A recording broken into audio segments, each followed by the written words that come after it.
지난해 서울특별시에서 많은 비용과 정성으로 건립한 이 복지관을 또 위탁받으면서 많은 망설임을 갖고 기도드렸습니다. 우리 모두가 각자의 위치에서 받은 능력과 전문적 지식과 특별히 따뜻한 사랑의 마음을 합해 나아갈 때 장애자들과 그의 가정의 희망의 샘줄기를 찾을 수 있게 해주리라 믿어졌기에 일을 시작할 수가 있었던 것 같습니다. 하루 평균 2천여 명이 이용하고 연간 48만 명이 넘는 장애인과 지역 주민들이 오가는 국내 최대의 장애인 복지관, 시립 서울장애인 종합복지관. 이곳에서는 모두 113명의 직원들이 총 190여 개가 넘는 프로그램들을 운영하며 체계적인 복지 시스템을 30년째 유지 발전시켜 오고 있습니다. 복지관은 이미 한국을 뛰어넘어 세계를 지향하는 영원한 장애인 복지관의 아이콘으로 자리 잡았습니다. 장애로 불편을 겪는 이들에게 최적의 서비스를 제공하고 장애인과 그 가족들이 보다 큰 행복을 찾을 수 있도록 지원하는 이곳의 시작은 과연 어떤 모습이었을까요? 낡은 책상에 서랍을 열어 먼지 쌓인 옛 앨범을 꺼내듯 30년 전 빛바랜 사진과 영상으로 반가운 얼굴과 이야기들을 함께 만나보시죠.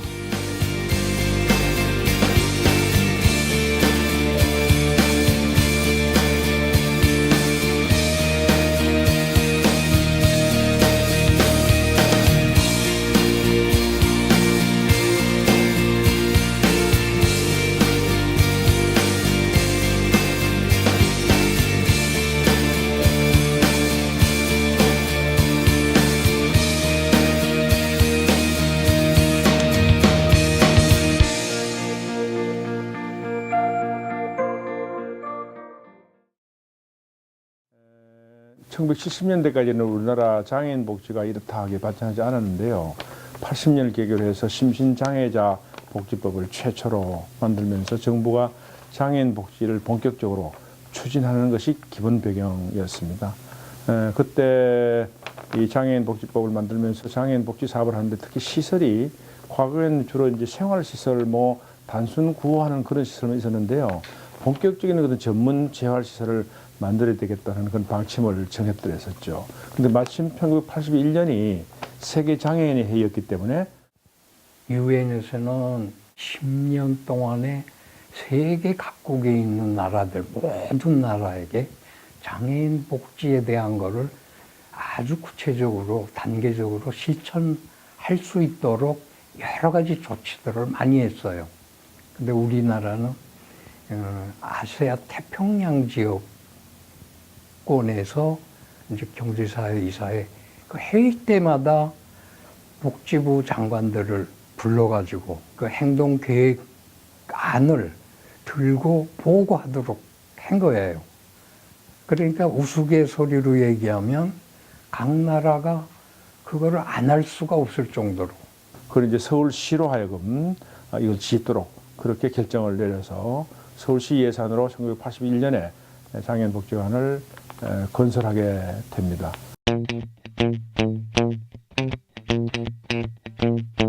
이 병원은 사업가들한테 맡기고 그 장애인 쪽으로 우리가 방향을 틀었는데 추기경님이 그걸 아시고 계신 건 당연한 일이죠. 우리가 그렇게 보고를 하고 병원을 없애겠다 이제 보고를 했으니까요.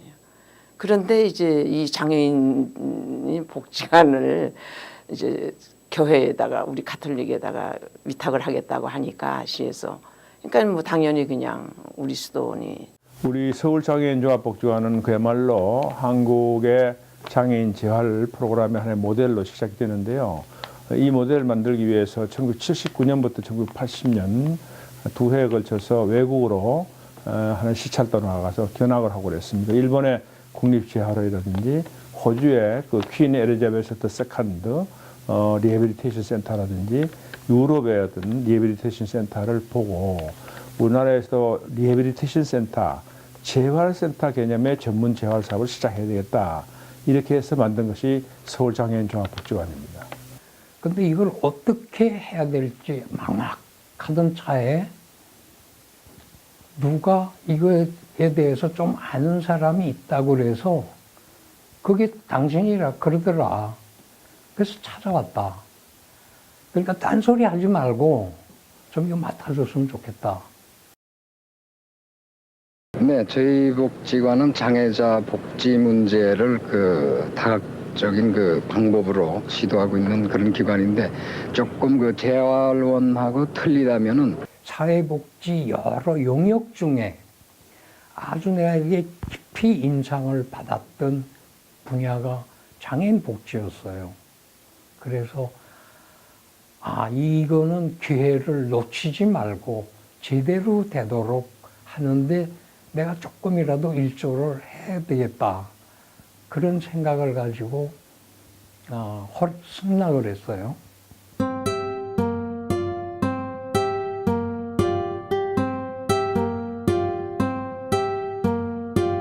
그때는 이 앞에 동네가 이 비포장 도로였거든.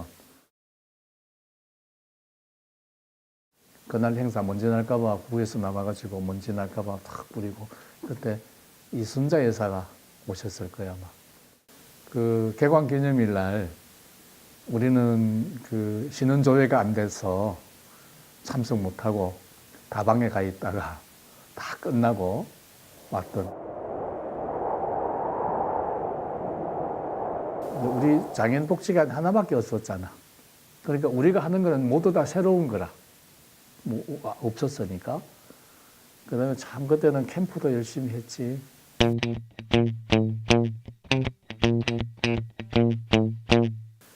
지금은 캠프 그러면 이렇게 잠잘 곳, 샤워장이 딸린 잠잘 곳, 그 다음에 비가 와도 아무 상관없는 실내. 예전에는 텐트 치고 강가에서 참 운치 있었죠. 네, 어제 우리가 처음 들어와서 처음에 함께 모인 사람들끼리 만나서 사귀는 시간, 만남의 시간을 갖고 만나는 시간에 가장 좋은 방법은 자기 자신을 드러내는 거. 그다음에 온 복지관 식구들 다 가서 부엌에 밥 해내고 가장 많이 갔던 곳이 가평에 그게 무슨 집이더라? 오늘 아침에는 안녕하세요 변홍준입니다. 이 시간을 경기도 가평군 가평야외훈련장에서 보내드리기도 했습니다. 물에 떠요? 뜨는 것 같아요. 뜨는 것 같아요. 네. 네, 앞으로 자꾸 한번 뜰 거예요. 네. 아이고 밑에 어보신 분 신나게 수영했어요? 네, 네. 수영은 오늘 처음 했어요? 몇 번째 했어요? 처음이에요. 태어나서 처음. 이게 무슨 소리야? 처음.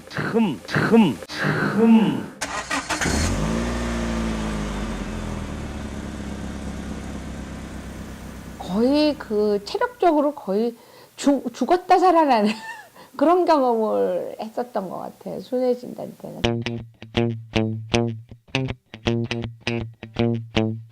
캠프도 상당히 많이 기억에 남고, 그 다음에 진단 판정, 장애인들이 어린 자녀들을 어떤 문제가 있는지를 진단받기 위해서 각 영역들이 모여서 진단하고 논의해서 재활 방향을 제시하는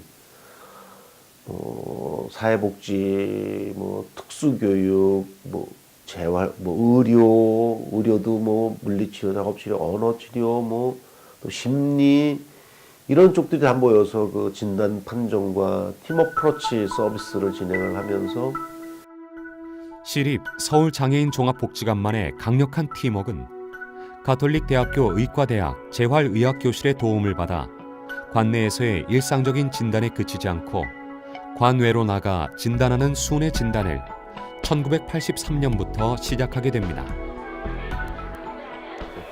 청량리 가서 제가 그 당시에 이제 과장님께서 이제 지역 조사를 해와라. 그래서 어느 지역을 선정할 것이냐 그랬을 때 양복을 입고 출근했는데 갔어요. 막상 갔는데 이 길거리에 현수막을 달아야 되는데 아무도 없잖아요. 혼자 달아야 되니까 어떻게 해요? 이쪽 전봇대 올라가요. 그래갖고 딱 묶어. 근데 빨간불이 딱 나와 차들이 딱 섰다 저쪽으로 막 뛰어와. 그래갖고서 그걸 올려가고 또 해. 나중에 내렸더니 양복이가 먼지가 묻었던 거 보면.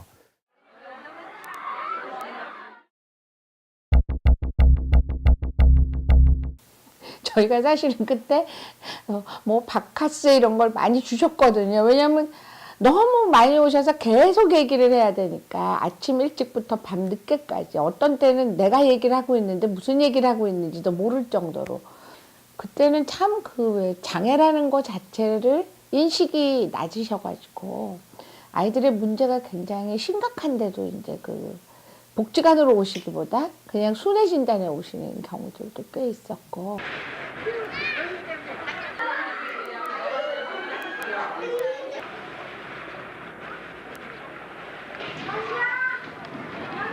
순회 진단을 하면서 어떻게 보면 장애인 우리나라 전체 장애인 인식 수준이 이렇구나. 그리고 우리나라의 전체 이제 서비스 연계 과정이 이렇구나. 이런 것들을 우리가 배우는 계기가 됐고 그거를 이제 좀 개선해 보기 위해서 이제 노력하는데 어떤 기폭제가 됐던 게 순회 진단이었다고 생각이 듭니다. 무료로 진행된 순회 진단은 1983년에 시작해서 1994년까지 매년 두세 차례 저개발 인구 밀집 지역을 중심으로 이어졌습니다. 1990년부터 3년간은 전국의 장애인 복지관이 동시에 순회 진단을 실시하기도 했습니다. 통계를 내보니 12년 동안 총 27번의 순회 진단을 실시했습니다. 하루에 평균 75명의 장애인을 만났으며 많을 때는 150명 이상을 진단하기도 했습니다. 1984년부터는 작업치료 워크숍을 시작으로 다양한 전문 요원 교육이 복지관에서 열리게 됩니다.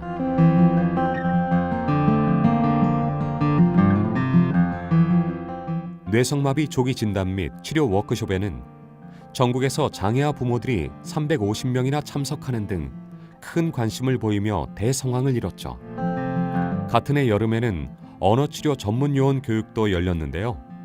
이 워크숍을 통해 오늘날의 언어치료 관련 협회와 학회가 생겨나는 계기가 됐다고 합니다.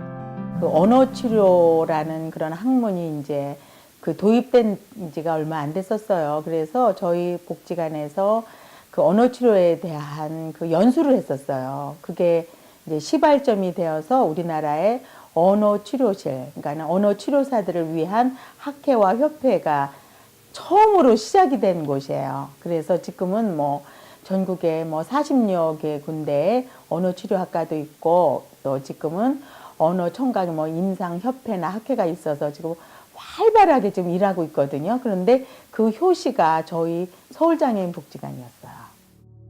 그 이듬해인 1985년 청주 갈릴리 집의 안예도 신부의 소개로 포테이지 아동발달 지침서를 번역 출간하게 됩니다.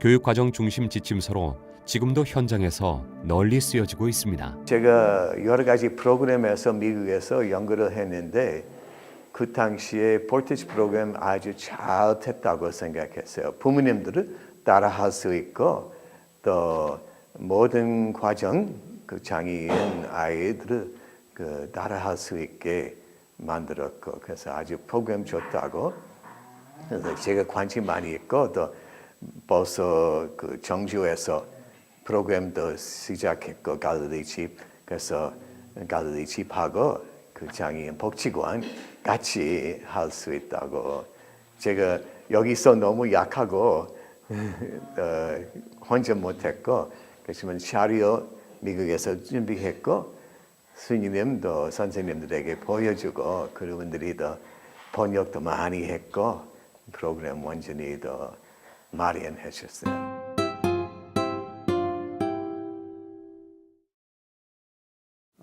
서울복지관에서 보호자합장을 만든 것은 우리나라에서는 상당히 획기적인 그런 기회였다고 생각합니다.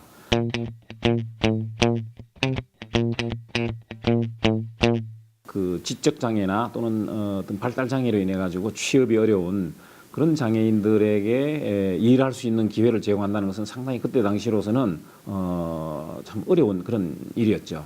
복지관이 그분들의 일자리를 마련하고 또 그 작업장을 통해서 어떤 급여를 생산에 얻어지는 소득을 급여로 제공하는 이러한 어떤 이제 보호 작업장을 설립을 하게 된 거죠.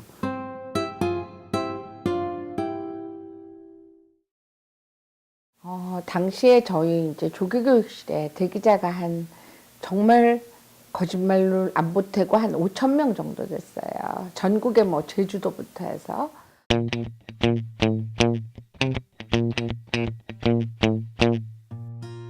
장애 관련 현안을 국가에만 의지하지 않고 지역사회 자원을 동원해 스스로 해결하는 모형을 제시했던 엠마오 어린이 교실. 조기교육은 굉장히 중요하잖아요. 빠른 시기에 적절한 때 하지 않으면 안 되고. 그래서 그때 이제 생각한 게 지역사회 내에 이 조기교육실을 만들어 보는 게 어떨까. 대기자 중에 부모님이 한 분이 이제 이 묵동성당을 다니고 계셨는데 그분들이 이제 굉장히 성당에서 활동을 많이 하시면서 신부님하고 말씀을 하셔서 교육관을 이제 성당에서 구입한 거를 일단 엠마오 조기교육실이라고 해서 묵동성당 안에 교육관을 이제 하나 내주셨어요. 이제 이 사업이 성공하면서 사실은 그 가락동 성당 같은 경우는 새로 건물을 지으시는 상황에서 아예 복지관하고 장애인 복지관하고 얘기를 하셔서 그 조기교육실이 아예 처음부터 이렇게 시설을 갖춰서 들어갈 수 있게 됐어요.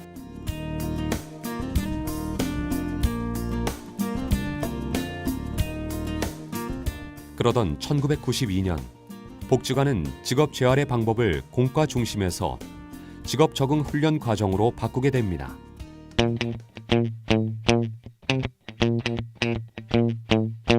저희가 서비스 주고 있는 지적장애나 자폐성장애 같은 그런 발달장애인들은 항상 그 고용의 사각지대에 놓여 있었습니다. 그래서 92년도에 오길슨 교수님께서 미국에서 공부하시고 오시면서 그 지원고용 프로그램을 저희 복지관에 도입을 해서 아마 서울장애인복지관이 지원고용은 최초로 시작한 그런 복지관이 됐고요. 지금은 이제 복지관이 전국에 한 200여 개가 되는데 거의 모든 복지관이 다 이 발달장애인 대상으로는 다 지원고용을 하고 있습니다. 요즘에 아주 회사 다니기 전보다 아주 다니기 전보다 아주 참 좋아졌어요. 그러니까 집도 정리 아주 제 방에 와서 제 방은 정리 잘하고 씻기도 잘 씻고 와서 바로 씻고.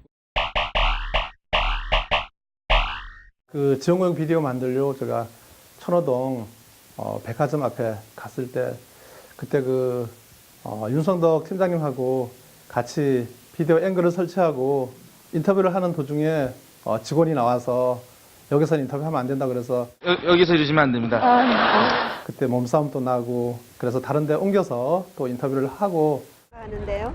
아무래도 정신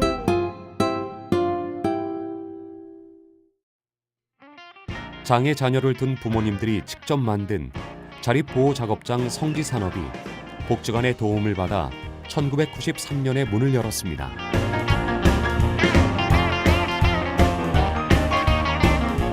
성지산업은 그야말로 우리나라에서는 당시에 없었던 그런 초유의 모델입니다. 다 이제 정부에서 해주기를 바란다든가 또는 부모들은 정부에서나 또는 부모 스스로 이런 작업장을 만들 생각을 할 수가 없었습니다. 그러나 이제 우리 서울장애인복지관을 이용하던 많은 이제 발달장애인이나 또는 최중도의 장애인들이 2년, 3년이라는 그런 기간을 거치고 나면은 다른 곳으로 나가고 그다음에 대기자가 들어와야 되는데 나갈 데가 없었어요. 그래서 이제 우리 부모들에게 우리 스스로 우리 자녀들의 미래를 책임져야 된다. 그런 이제 그 부모들 교육을 하고 그래서 이제 부모들이 일본의 그 해바라기 마을이라는 데가 있습니다. 그 후쿠오카에 히마와리 삿도라는 견학하고 갔다 온 뒤에 부모들이 우리도 저렇게 해야 되겠다. 근데 이제 개설하고 난 뒤에 문제는 이거 세금도 내고 이거 누구의 재산을 해야 될 거냐. 나중에 이게 계속 유지를 해야 되는데 그래서 부모들에게 이 재산을 우리 어떤 법인에 기증을 하자. 그래서 이 김수환 추기경이 있는 이런 그 복지재단에다가 기증을 하면 어떻게 하느냐. 그래서 부모님들은 아무도 반대 의견을 말하지 않았습니다. 그래서 가톨릭 사회복지회에다가 이걸 기증을 하고 그게 이제는 그런 연유로 해서 작업장도 만들어지고 그게 그룹홈도 또 추가로 지원되고 1995년부터는 그룹홈 프로그램이 실시되어 주거생활 기술을 제대로 훈련할 수 있게 됩니다. 그때 이제 서울시에서 처음으로 그룹홈이라는 것을 설립을 하고 운영하는 것을 지원을 하기 시작했습니다. 그것을 우리 서울시의 지원과는 별도로 부모들이 집을 직접 전세금을 자금을 내 가지고 집을 마련하고 거기에 시에서는 인력을 지원하는, 그래서 이런 그룹홈을 통해서 우리 그 발달 장애인들이 거주 생활의 어떤 실험적인 그런 어떤 실습도 하게 되고 그것을 통해서 상당히 삶의 질 또는 어떤 주거 생활의 어떤 질도 향상되는 그런 그 기회가 되었지 않나 이렇게 생각을 합니다.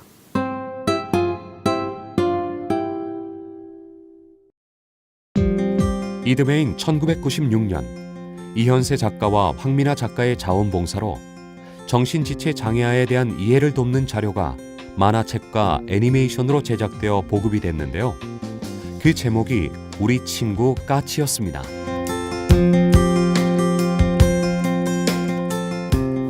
우리 친구 까치 같은 경우는 그 당시에 이제 그와 유사한 사업을 하던 정선화 과장님이 계셨는데, 아동들을 위해서 장애 이해를 할 수 있는 프로그램이 뭐 할 수 있는 게 없겠느냐. 근데 그때 한참 유행했던 게 또 눈높이라고 하는 것이 유행했었는데, 그래서 눈높이에 맞춰보자. 그래서 만화로 한번 만들어보자. 근데 뭐 많은 분들이 사실 주위에서 도와주셨죠. 이현세 씨 같은 경우도, 황미나 씨 같은 경우도 자원봉사를 해주시기도 했고. 우리 김빼따 수녀님을 알게 돼가지고 하게 된 작업이죠. 우리 또 막내가 그 김빼따 수녀님한테 계속 치료받으러 다녔었거든요. 그때는 그 애가 정말 집에서 가장 자기도 힘들지만 지켜보는 식구들도 가장 힘들었을 때니까 그 모습이 그대로 있었죠. 덕분에 아들도 훨씬 많이 제가 이해를 하게 됐던 것 같아요. 그 전까지만 해도 약간 조급증이 있었거든요. 장애아를 맞아들이는 일반 학생들이 이 장애우를 어떻게 친구로서 받아들여야 될 것인가라는 게 그게 이제 가장 초점이었기 때문에 지금 생각하면 괜찮게 나왔던 것 같습니다. 제가 너무나 유명한 엄지 역할인데 이게 이제 장애인 아동들을 위해서 만드는 만화 영화라 글쎄요, 제가 가지고 있는 그 어렸을 때 순수했던 마음으로 다시 돌아가서 해야 될 것 같아요. 뭐가 좋아? 이 아파트가 어때서 그래? 참 조용한 것 같은데. 그래도 난 전에 살던 집이 좋았는데. 뇌성마비 아동의 이해를 돕기 위한 두 번째 장애 이해 만화책 우리 사이 짱이야. 이번엔 황미나 작가의 글과 그림으로 세상에 선을 보이게 됐는데요. 1999년에 전국의 초등학교 각 반에 한 권씩 보급이 되었습니다. 이후 사랑의 열매 후원으로 애니메이션으로 만들어 전국 초등학교에 보급도 하게 됩니다. 이 업체를 만드는데 그 돈 갖고는 메이저에서는 이건 해주지도 않고 KBS에다가 또 전화를 한 거예요. 정말 실력파, 진짜 우리나라에서 랭킹 3위 안에 드는 실력파를 소개해준다 얘기를 하더라고요. 밤에도 열심히 만들어야죠.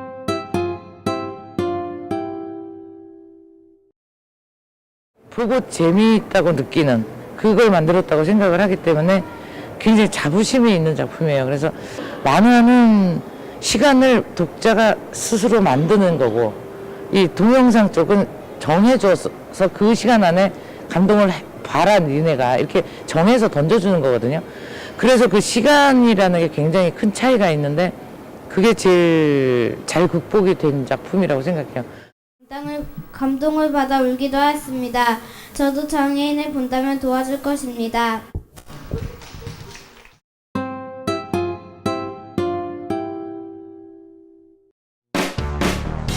(1997년) 역대 복지관 사상 최대의 프로젝트가 완성이 됩니다.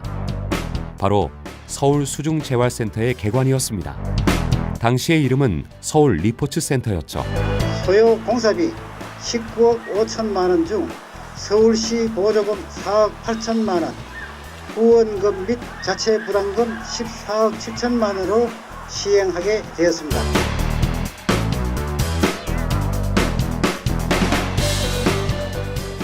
이렇게 좀 애들이 기뻐하면서 치료 효과가 날 수 있는 방법이 뭐가 있을까? 그때도 그렇고 지금도 그렇고 많은 대기자들이 있는데 저렇게 1대1로 해갖고 언제 우리 아이들이 적기에 치료를 받을 수 있을까? 그래, 수치료실을 진짜 6년을 해마다 냈습니다.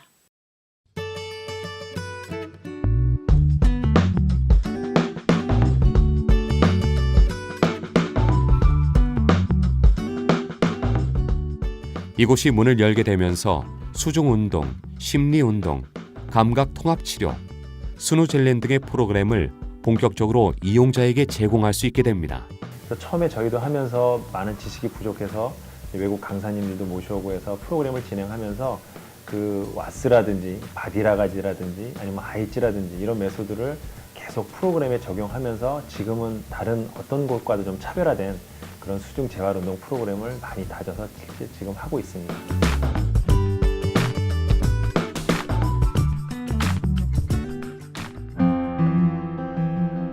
새로운 서비스가 생기면 그에 대한 배움의 열정은 자연히 이어지게 마련입니다. 1997년부터 시작된 감각통합치료, 즉 SI에 대한 국제 워크숍을 국내 최초로 1999년 복지관에서 개최하게 됩니다.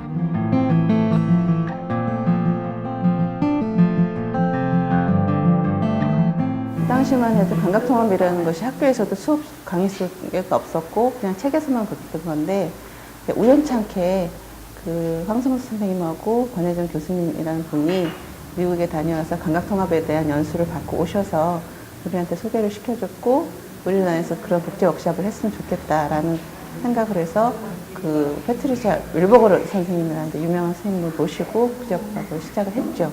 근데 그렇게 시작을 하면서부터 이제 그 세계적인 이론가, 작업치료사 이론가인 그 유명한 선생님들을 모시고 우리가 그 국제 워크숍을 하면서 감각통합이라는 것이 얼마나 중요하고 우리 평생 살아가면서 감각 없이 살아갈 수 없는데 그 감각통합에 대한 그런 이론을 듣고 우리가 그 교육을 하게 된 것들이 우리한테 큰 의미가 있고 이후 국제 워크숍들이 본물을 이루며 말 그대로 세계 선진 재활 서비스 제공의 메카로 시립 서울장애인 종합복지관은 자리를 잡습니다.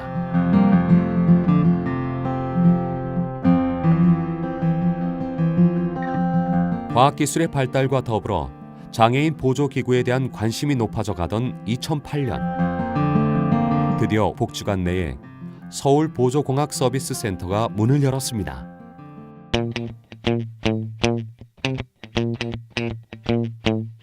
제가 이제 경기도 재활공학센터를 만들면서 사실 경기도에 있는 사람에게만 혜택을 주면 되지 않는 거잖아요. 전국에 이런 보조공학센터들이 많이 생겨야 되겠다라고 그런 염원을 가졌었는데 바로 이제 3년 후에 서울 보조공학센터도 만들어져서 정말 그 우리나라에 있는 장애인들이 어디에 살든 삶의 날개를 다는 그런 역할을 했으면 좋겠다 하는 생각을 했는데 그런 면에서 상당히 그 서울 보조공학센터에 의미는 있다 이렇게 생각합니다.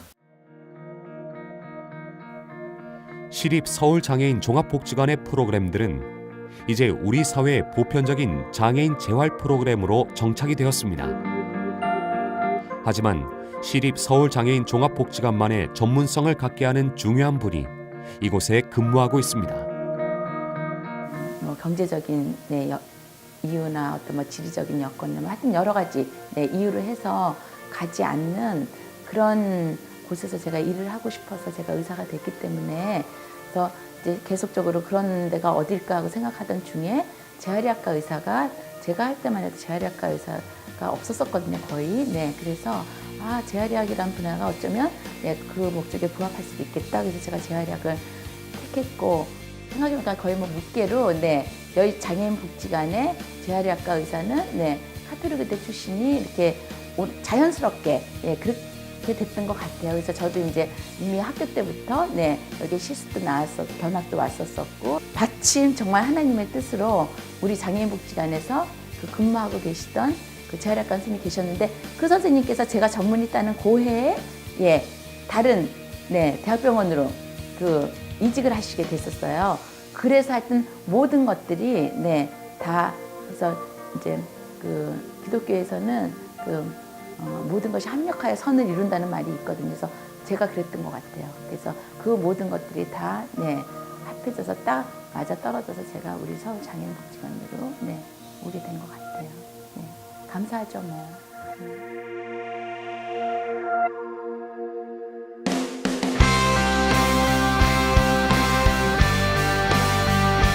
서장복에서 수중운동도 받고 수중재활운동 교육도 받고 그리고 제가 직접 교육을 하면서 그 서장복에서 이런 다양한 경험들을 했던 것들이 지금 이런 재활스포츠센터를 이렇게 운영하고 초기에 오픈하는데 큰 자산이 되었던 것 같아요. 서울장애인복지관에서 어린이집 교사들 대상으로 교사교육을 진행을 하고 있는데요. 그때 프로그램에 함께 참여를 했고요. 그때 참여하고서 굉장히 매력적인 프로그램이라고 생각을 해서 그 다음부터 연수를 통해서 지금까지 진행을 하고 있습니다. 심리운동을 처음으로 접할 수 있었던, 공부를 하면서 부족하다고 느꼈던 부분을 서울장애인복지관에서 교육을 통해서 훨씬 더 채워나갈 수 있는, 알맞는 건강을 갖추도록 상담을 하는 프로그램이 있습니다. 그런데 이제 저희가 짧은 시간에 그 발달 상태 같은 거를 체크하기가 굉장히 어렵죠, 시간적으로. 그런데 그래도 KSQ가 개발이 돼 있어가지고 어머니들이 집에서 요거를 체크해 갖고 오시니까 저희가 요걸 보면서 좀 더 빠른 시간 내에 효과적으로 그 검진을 할 수가 있습니다.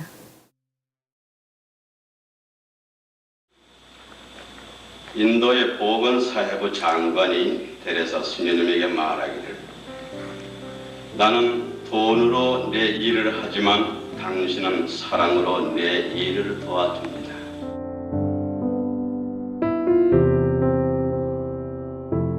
나는 돈으로 무엇을 계획하지만 당신은 사랑으로 어떻게 하고 계십니다.